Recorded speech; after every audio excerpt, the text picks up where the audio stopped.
Hello everyone, good morning. কেমন আছো তোমরা সবাই? আশা করি যে তোমরা যে যেখানে আছো ভালো আছো, সুস্থ আছো। আমার নতুন একটা ভিডিওতে তোমাদের সকলকে ওয়েলকাম।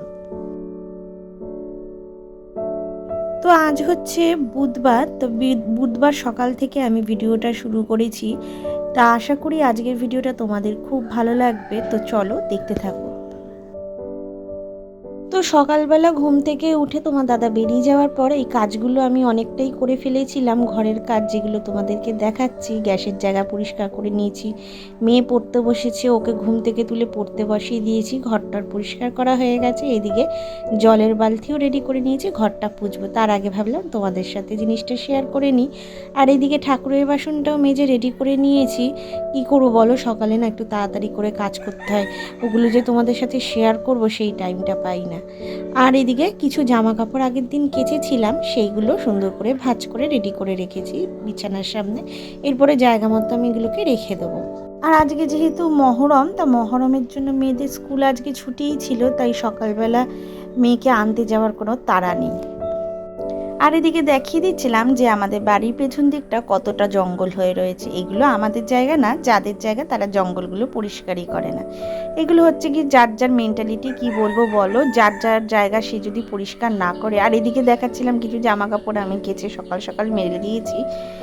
আর এইদিকে মেয়েকে বারবার করে দেখতে যেতে হচ্ছে, ওর দিক দিয়ে তো চোখ সরালে ও আর পড়াশোনা করে না। তো ওকে বললাম তোর স্কুলের যে হোম টাস্কগুলো আছে, যেটা লেখা, সেগুলো তুই একা একা বসে করে ফেল, কারণ ও একা একা পড়তে পারবে না ওর পাশে না বসলে। তো আজকে সকালে তোমার দাদাকে করে দিয়েছিলাম তরকার ডাল আর হচ্ছে গিয়ে রুটি। তা তরকার ডালটা তো বেশি করে করাই ছিল, আর আমরা রুটিটা করে খেতে বসে পড়েছিলাম মেয়ে আর আমি। তারপরে এইদিকে দেখো আমার ননদের মেয়ে এসছিল, ঘরে খেলছিল মেয়ের সাথে, তাই ওইগুলোই একটুখানি করছিলাম। আর পেকে গেছে, এখন বড় হয়ে গেছে, যেটা বলে বাচ্চারা পেকে গেছে, একদমই খুব দুষ্টুও হয়েছে আর পেকেই গেছে। আর কি বলবো বলো, বাচ্চারা দুষ্টুমি করবে না তো কে করবে? আর ওরা দুষ্টুমি করলেই ভাল লাগে, ওরা ছটপটে চনমনে থাকলেই ভাল লাগে। আর এই কিছুদিন আগেই ও খুব অসুস্থ ছিল, এই যে জ্বর, সর্দি, কাশি, ঠান্ডা লেগেছিল, কি আর বলবো। আর এইদিকে তোমাদের টাটা দিচ্ছিল, আর এই যে হামি দিচ্ছিল একটা করে। এটা খুব শিখেছে ও, আমার এখান থেকে যখন যায় তখন আমাকে একবার করে টাটা দেয়, তারপরে একটু হামি দেয়।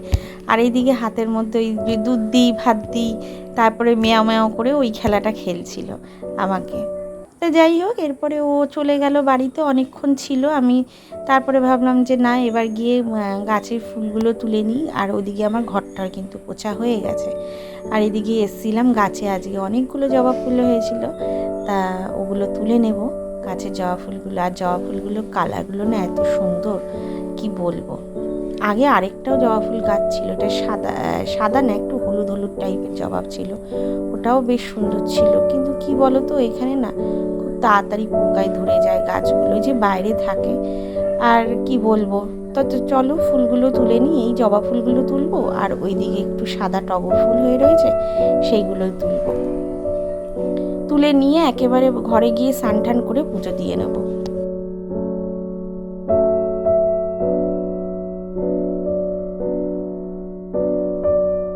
তো আমি আগেই বলেছি যে আমার সাদা কালারের প্রতি একটা কি বলে, খুব কমজোরি আছে, মানে আমার সাদা রং দেখলে খুব আকর্ষণ হই সাদা রঙের প্রতি। সাদা কালারটা আমার খুব প্রিয়, তাই সাদা ফুল আমার খুব ভালো লাগে। তো সাদা জিনিসই আমার খুব ভালো লাগে। আমি ঘরে বেশি সাদা বিছনার চাদর পাতি, আমার শাড়িও সব হালকা কালারের হয় বেশিরভাগই। তো এই সাদা ফুলগুলোও আমার খুব ভাল লাগে। এগুলো যখন গাছ ভরে যখন হয়ে থাকে না, আরও সুন্দর লাগে দেখতে। তবু তো এখন কদিন ধরে একটু কমই ফুল হচ্ছে, কি জানি কেন কেন কম ফুল হচ্ছে। তার যেদিন আবার হয় না, সেদিনকে অনেকটা করে ফুল হয়, মানে দিয়ে কুলোতে পারি না ঠাকুরকে, সব ঠাকুরের পায়ে পড়ে। তবে যা যেইটুকু ফুল হয় আমার সব ঠাকুরই পেয়ে যায়, মোটমাট কথা। তো ফুলগুলো জোগাড় করে নিলাম।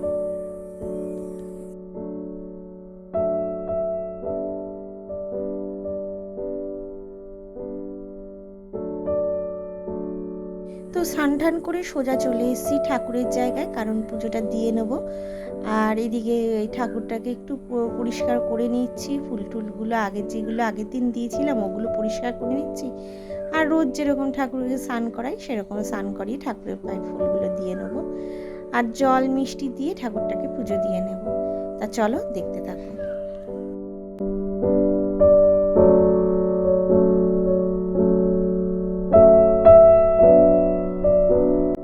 তো পুজো দিতে আমার খুবই ভালো লাগে, সেটা তো তোমরা এতদিনে বুঝেই গেছো। আর আজকে রান্না করেছিলাম খিচুড়ি আর পাঁপড় ভাজা, যেটা খেতে খুব ভালো হয়েছিল। আর কিছু সেরকম কিছু করিনি।